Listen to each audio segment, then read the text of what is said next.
a near double-double and almost got her ex back. I know that's right. Shout out to DJ Carrington. If you love somebody out there right now, send them a text and tell them I miss you. Just kidding. Don't do that. Don't take my advice. Hey, Rashad. Yo, what's up? Welcome back to the channel. My name is Rashad Milligan. If you are new to the channel, this is the road to 5K subs. I just wanted to make a video. I had some time. I'm off today. It's been a while since I made a little video, so excuse me, my bad. I just wanted to kind of catch up with everybody. A lot has happened. The season has started. Cuts have been made in the preseason. So I guess without further ado, let's just get into it and go from there. Well, no. I'm going to say this. I'm going to say this first. All right, hold on. Let me see. Do I need to lift this up on the platform? I might lift this up on the platform. Hold on. Because the angle is just going to bother me the entire time. I'm going to put this on a little platform real quick. All right. Cool. That's much better. All right. Bet. I want to say this. All right. After game one, way too early predictions, right? Way too early takes. I don't think the Atlanta Dream have any excuse not to be a top 4 team this year. I think the Dream have the 4th most talent of any roster in the league. You got Vegas, New York, Connecticut, and then the Dream. Honestly, I think the Dream have more talent than the Seattle Storm. And the Seattle Storm was supposed to be a super team. We're seeing that's getting off to a little slow start.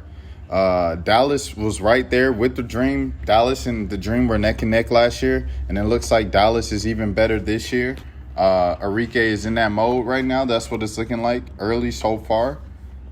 It's still looking like the Dream have more talent than them, and they've kind of separated themselves with their offseason moves.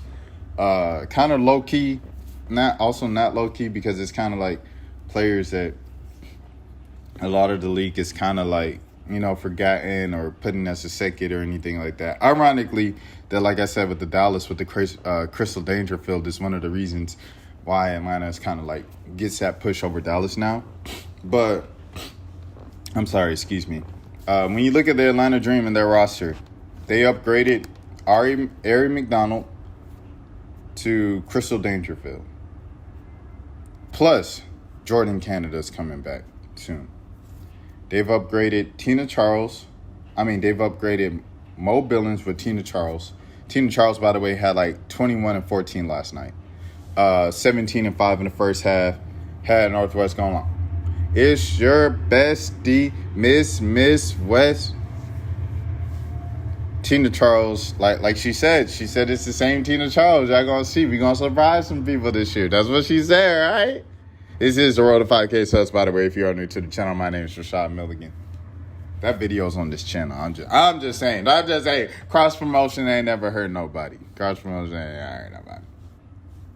I think the Atlanta Dream have and then you talk about obviously Nia Coffee coming back, and then the rest of the group is pretty much just returners.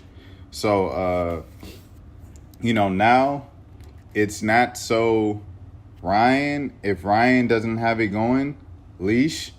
If Leash is struggling and Ryan doesn't have it going, then you're like just done. It's not that anymore. Haley Jones, you can't leave her open. Gotta respect Haley Jones. She knocked down 2 threes last night. Hit the side of the backboard in the corner. Gotta work on the corner 3 now. But on the wing and up top, she's a professional basketball player. Leave her open. And Cameron Brink laughed when she hit the side of the backboard on the corner there. I saw that, Cameron Brink. Cameron Brink, by the way, is probably my front runner way too early after 1 game Rookie of the Year now. I know a lot of people thought it was going to be Rakia Jackson. And then, of course, majority of people thought it was going to be Caitlin Clark. But Cameron Brink fits in already. She already fits in. She's already getting it. Like, she looks exactly kind of how she looked at Stanford. Just not blocking as many shots, but offensively, she looks just as good. De'Erica Hamby looks like she's ready for a bounce-back season this year. After coming last season off the pregnancy and the entire Las Vegas kind of drama or whatever, leaving that franchise, she looks like she has it all together now. Kind of got a year to collect her thoughts, an off season to breathe, an off season to recalibrate, and she looks like she's locked in. Lexi Brown looks like she's locked in, returning to the court after her, her illnesses that she was dealing with last season. Who else do I want to shout out? Kennedy Carter's back on the court doing her thing. Hollywood's doing her thing in Chicago. Marina Mabry looks just like Marina Mabry, bro. Like, she looks like how she's always looked in her career. Now doing her thing in Chicago and trying to get it done for them. Chicago, I'm not gonna lie. Like, I expected the Chicago Sky to be like the worst team in the league. I'm not even gonna lie to you, but like, they look like they might be able to do something, or at least hold their own and win a couple of games and contend for a playoff spot, the last playoff spot. That's where I see Chicago right now. Will they contend for the last playoff spot, or will they just end up being the worst team? I think they're closer to contending for the last playoff spot as opposed to contending for the worst team in the league. New York Liberty, man, is looking early. It's early. And I think with the amount of talent, there's nothing to worry about. But at the end of the day, early, after one game, I could say this in the preseason, it's looking like they got championship disappointment hangover. They last year in the finals, and then, they come back this year from such a huge, colossal collapse. And the decline continues. That's what it's looking like early on. All the talent in the world, all the expectation in the world last year. They pushed through to get a top 2 seed as expected in the regular season, and then they get through the playoffs as expected, and then they get to the finals and they're up, and then they just like that, they disappeared. What happened? What happened to their voice? Who took away their voice? So I think that's something to kind of look after. And you kind of, you have to put it on Sab, man. Y'all know Sab, that's my girl. Sab, someone said in the comments one time, Sabine. But y'all know, what I'm saying? Sab, that's my dog. Sabrina Nescu, that's my dog. She's the youngest one out of the group of stars. For New York. They cut Jalen Sherrod in the preseason. That was one of the more notable cuts in the preseason.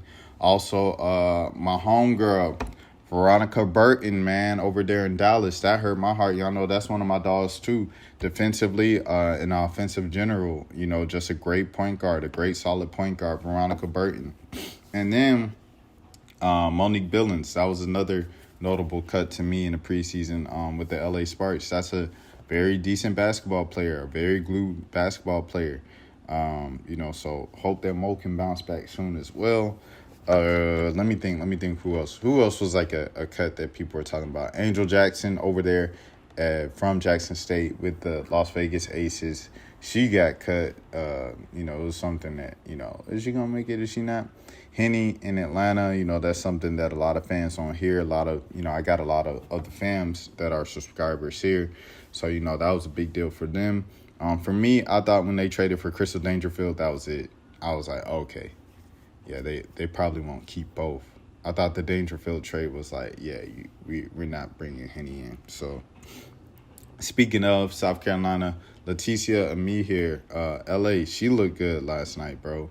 In the few minutes that she got, she made them count, especially defensively. I feel like that's her role on this team, particularly with the Atlanta Dream. You have so many scorers and offensive players. Defensively, you kind of need that. Atlanta needs to cut down on the turnovers, bro. Haley Jones, Ryan Howard, you can go down the list. I could go down pretty much the entire starting 5 except for Tina, because Tina just work on the block and stay there. She, or if she facing up and she got that ball, she gonna shoot that day. You know what I mean? But anyways, other than Tina Charles, bro, everybody else has a turnover problem. They getting the ball taken from them. Like, hey, hold on to the ball, be strong with the ball, and make smart decisions. When you pass, don't make no lazy passes. Make strong passes so we get to your teammate quicker. You know what I mean? And make sure, you're anticipate. You see what the defense is reading and everything like that, because De'Erica Hamby was in that bag She knew what y'all was doing, but the Dream do the same thing to every other team, every single game, especially Ryan and all of them. They're long and athletic defensively. And I think LA, like I said, going back to LA, I think she fits right in that kind of mold of just like long defenders and stuff like that. Nas Hillman, great cleaning up the glass. She does her job well. She is a reason why she's still in Atlanta and everything like that, and they're holding on to her year 3. It looks like, yeah, like I said, the Dream are just running it back with a couple of upgrades and positions they needed, point guard and a center. So now, it's looking like, Tina's going to start at the 5, so Cheyenne can go back to her natural position at the 4. Congratulations to Cheyenne, by the way, for adding Tyus to her last name this season. Congratulations on her wedding. I know the father of their child and her husband, he's like at the games and stuff like that with the baby, and he's courtside. They're good people, nice people, not mean-spirited. I haven't, talked to them that much or anything like that, but like in the times I have interacted with them, they're cool people. In the brief times, I was like, hey, open the door for them, thank you, It's the little things. You can tell when a person is usually like nice or not. Like, there's one person, forget it, I'm going to say his name. I'm going to name drop, bro. I was on a plane one time coming back from L.A., and Metro Boomin was sitting, like, near me. And I seen Metro, and I was like, oh, it's Metro Boomin. Like, we both, young, whatever, boom, boom, boom, headed back to the A and stuff like that. I'm thinking, like, this is going to be a bonding moment. Like, I'm trying to say, like, what's up, Metro? This man, like, straight ahead the whole time, bro. Like, just ignored me, bro. And then we get off the plane. I'm like, okay, maybe after 4 hours of sleep, like, the bro going to be cooler. So I try to, like, Metro. But, look, straight ahead, as soon as they opened the door, he first went off the plane. I said, dang, bro. I say all that to say, everybody's not nice. And you can usually tell in the first few seconds whether a person's going to be nice or not. Like, even if you're having a bad day and, like, someone says what's up to you, especially if you had 2 chances of them saying what's up to you, you're going to say what's up. Say, how you doing? These are nice things, bro. See, Cheyenne Parker's family's nice. It's 12 minutes I'm yapping about Metro Boomin. Let me think. All right. All that being said, let's just go to the tape. Oh, should I talk about? I'll talk about Caitlin Clark. All right, so let me remember. Caitlin Clark fans, 12:30. That's when I started talking about Caitlin Clark. So Caitlin Clark, first game, like everybody was saying, pretty much saying, like, it's going to be a rude awakening going to the W because of the physicality of the W, the speed of the game at the professional level because, these are just grown, older women. And then, the scouting report, it's like Caitlin being so, having so much notoriety and focus in college, everybody has a scouting report on her now. Because, like, we literally watched you in your entire game for 4 years, especially the last 2 years under a microscope. And so, when I don't know who, it was Plies. It was like Plies, bro, on like Twitter or X. That was like, what did he say? He said, Caitlin, like, she just goes right. Or, like, if she goes left, she's on. Well, what's the scouting report? Y'all know the scouting report. But it's like, if she goes one of the directions, I want to say left. But I'm not 100% sure. So I'm sorry, Iowa fans. I'm sorry, Caitlin Clark fans, if I said it wrong. But, it's kind of like the sidestep to the left. If she's going left, she's pulling up and she's shooting. If she's going right, that's why you got to force her right. Everybody's saying, force her right. I'm like, if Plies can see this from his home or whatever, it's on the scouting report of not only all the college teams and stuff like that, but the pros is watching. Because, you already heard how they was talking, oh, yeah, they think Caitlin Clark is that. Yeah, we been doing this. We going to show her. And what they did, they showed her. Dejanay Carrington did what she had to do, man. She locked her down. But the thing is, it's like that on every team. Like I was just speaking with the Atlanta Dream. You got Ryan Howard, who's long and athletic defensively. You got L.A. coming off the bench, who's long and athletic defensively. You have, when you think we can go down to teams, bro. In L.A., you have Rakia Jackson, who's long and can do it defensively. You have Cameron Brink when you meet her at the rim. You have Who are some other things? Sorry. Yeah, of course, New York. You know what I mean? Benija and Free. What the heck? Hold on. New York, Connecticut. You already know what that is for Dejanay. But then you also still have the entire Alyssa Thomas and Dewana Bonner and Bree Jones. Yeah, like. Bro, this joint, like, it's not sweet. You guys knew that already. It's not sweet in the W, bro. You got to face these kids every single night. Oh, Minnesota, you talking about meeting, you know what I mean, all those folks at the rim and blah, blah, blah, blah, blah. But I say this to say these are things that everybody knew already if you watched and followed the league. It's just something that you're seeing in real time now. It's going to be an adjustment period. But, you saw that Caitlin, great players find a way to get it done. And Caitlin, at the end of that game, in the fourth quarter, in the second half, she started getting going offensively and started getting into a rhythm, finding her spots, and figuring out how to deal with the difficult defenses and coverages that are being shown to her and stuff like that. Hold on, why can't I click on this? Hold on, I'm sorry, y'all. But yeah. She still found a way to get it done. Still pulled off how she have 20 points. You know what I'm saying? So great players just find a way to do it. So ugly shooting night, 15 shot attempts. 20 points on 15 shot attempts, a course of 10 turnovers. Angel Reese's game, it's the same type of deal. Where she was starting to get it going and made some impactful plays. But at the end of the day, she had 8 points on 10 shot attempts, and then missed 7 free throws. So those are the things. Hey, free throws are free, man. We got to lock in. What we doing? What we on? But yeah. I say that. Diamond Miller is someone you got in Minnesota. Long, athletic, and lanky. No easier collar at the rim. You got to beat her. Long, athletic, and lanky. Anyways. I was trying to pull up Minnesota and stuff. I was like, who was I thinking about? What I'm thinking about? But yeah, man. Caitlin and Angel, they both got kind of their welcome to the league moments and stuff like that. I know Angel said that's what she wanted. She wanted to be bad and kind of build her name back up and her way back up in the league again. Diamond the Shields is back. And Diamond, I apologize, Atlanta legend, Georgia legend, and it took me 18 minutes to say that. I apologize. My bad, Diamond the Shields. The whole thing with her and Kaka, they went through it back and forth. Someone was like, yeah, I never heard about that thing. Yeah, they went back and forth. It was like a tweet and delete situation. After Ka got traded and Diamond signed with Chicago, and then Ka got traded the next day to our arch nemesis team, and it was sub tweets, and yeah, they were, I don't know what they got going, but yeah, that's a whole nother thing. Speaking of Phoenix, is Phoenix down the drain as well? They have no reason to tank this year, as you guys know, because New York has their draft pick, so they might as well win. However, Brittany Griner is out for an extended period of time, a few weeks. Diana Taurasi is 100 years old. But I mean, you still got Kyle Copper and Sophie Cunningham and Natasha Cloud.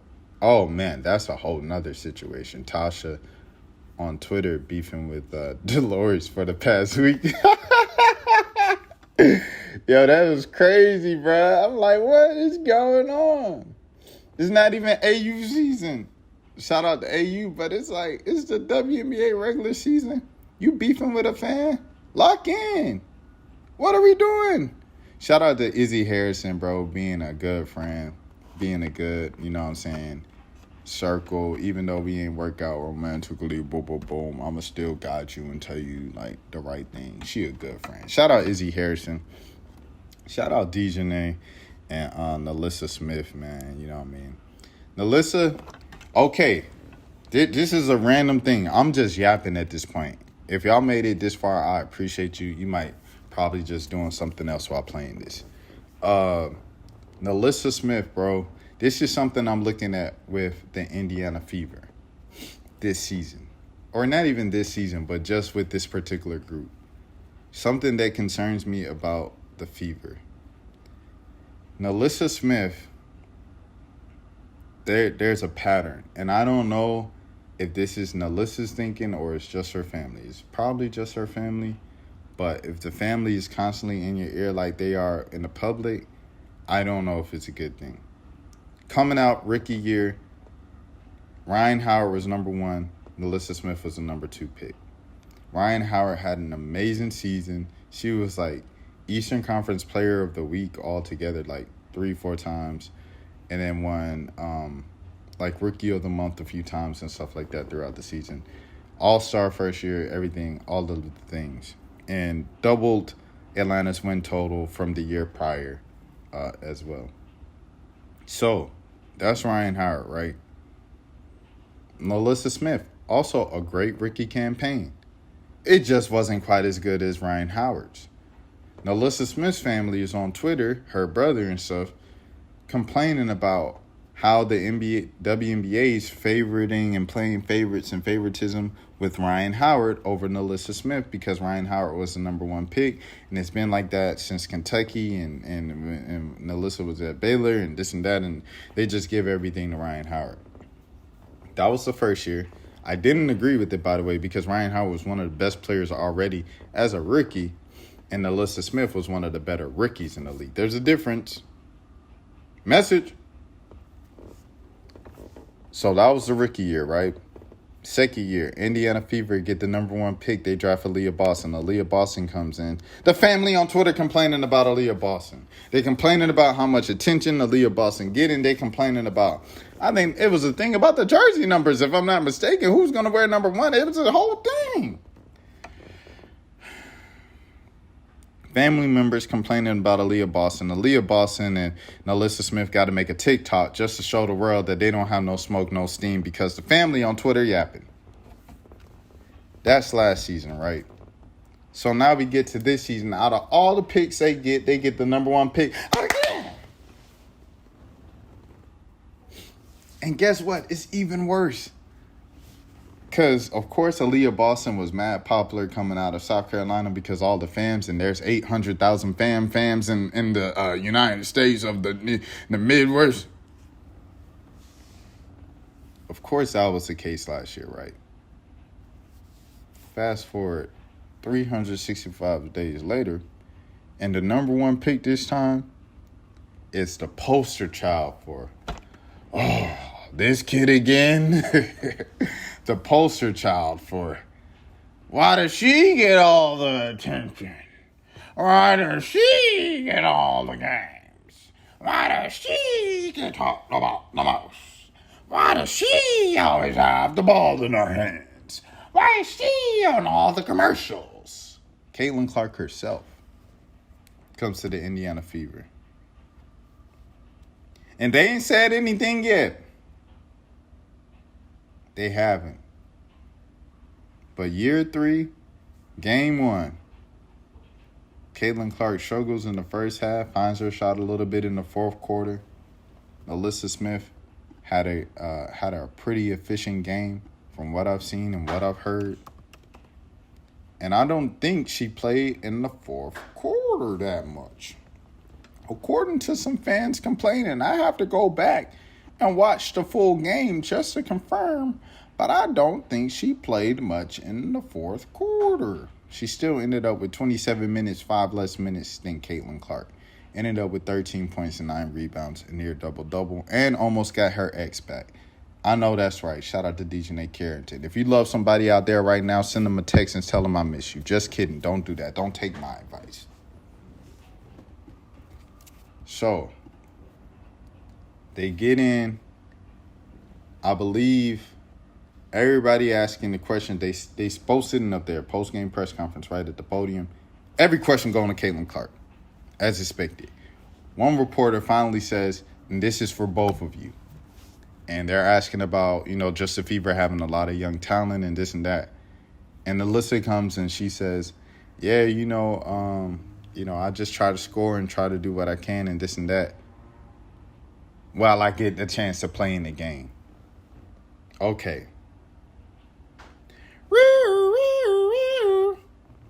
let's remember, first season, family mad at Ryan Howard for winning Rookie of the Year over her. Second season, they mad for Aaliyah Boston taking the jersey number. They mad at Aaliyah Boston. Wait, hold on. Nah, Aaliyah Boston wore, she switched to number 7. Anyways, but they was mad at Aaliyah. There was a whole jersey number discussion. And then what else was it with Aaliyah Boston? And then it was just Aaliyah Boston getting the attention and the fame and this and that and being the face of the Fever, even though she was the number 1 pick, you the number 2 pick. Who you think gonna be? The number 1 pick or the number 2 pick? This ain't the Atlanta Hawks. The Atlanta Hawks this year, as you see, Alex Sarr, if they keep the pick, Alex Sarr be the pick. Trae Young's still going to be the face of the team if they don't trade Trae Young. But in this scenario, the number 1 pick is the face of the franchise over the number 2 pick. Basic math. So last year you mad about Aaliyah Boston getting the attention and everything like that and the credit for Indiana winning when Melissa putting in work.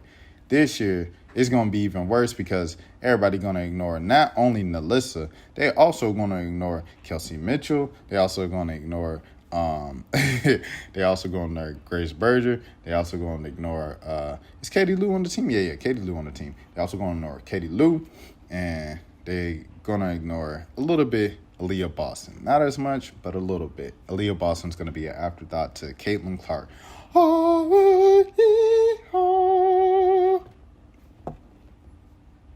Melissa's sitting up there at the podium listening to people ask Caitlin Clark questions for 10 minutes. They asked her one. And it was this question is for both of y'all. Yikes. I say all of this to say, I don't think this is going to be a smooth ride. We'll see what happens. A lot of young talent. They cut everybody from the team last year in the preseason so they can keep the team full of nothing but rookies and second-year players. Hold on. That's just a glare. Is it? Or is it a piece of crumb? Might have been a piece of, I don't know. Is that a glare? Oh, that's a glare. Just to keep the team full of rookies last season, they cut the rest of the team. They even cut Henny. All first-year and second-year players, a new era of Indiana Fever basketball. Tamika Catchings ain't walking through that door. Tamika Catchings ain't walking through that door. Unless she's being the president of operations or whatever front office position she holds now. I say all of this to say you put a lot of young people together. One young person gets more attention than everybody else. I think Aaliyah Boston has gone through enough publicly, and she gets enough attention thanks to coming from South Carolina and the fan base of the fans. She's matured and secure enough within herself to understand, I don't care who gets the attention and the credit. I just want to win with the Indiana Fever because that's what we did at South Carolina. We won. But I think with some other players on this team, whether it's the family members or themselves, more specifically, Melissa Smith, it might end up being an issue that oozes on to the court with some chemistry issues, and you might have to move a couple pieces to make this thing work. I'm just saying, from an early perspective, that's what I think might happen. Also, on the court, going back to Aaliyah, although she don't care about the attention and things of that nature, she had 6 shot attempts. I believe she had 4 points? Yeah, she had 4 points off of those 6 shot attempts. So first of all, Aaliyah, we have to shoot better. Second of all, Aaliyah Boston needs more than 6 shot attempts. Third of all, Aaliyah Boston had 6 rebounds. So, if you're not getting the ball, you got to create some opportunities for yourself, Aaliyah Boston. I know you're going against Bree Jones and the freaking Avengers down there in the Twin Towers over in Connecticut. I get it. But you still have to rebound the ball more. You'll be able to get some more shots. Rebound the ball, put it up. Shaq's make it sound extremely easy on the inside the NBA. He said, Dwight, you can't get 10 rebounds and just put the ball back up off of misses.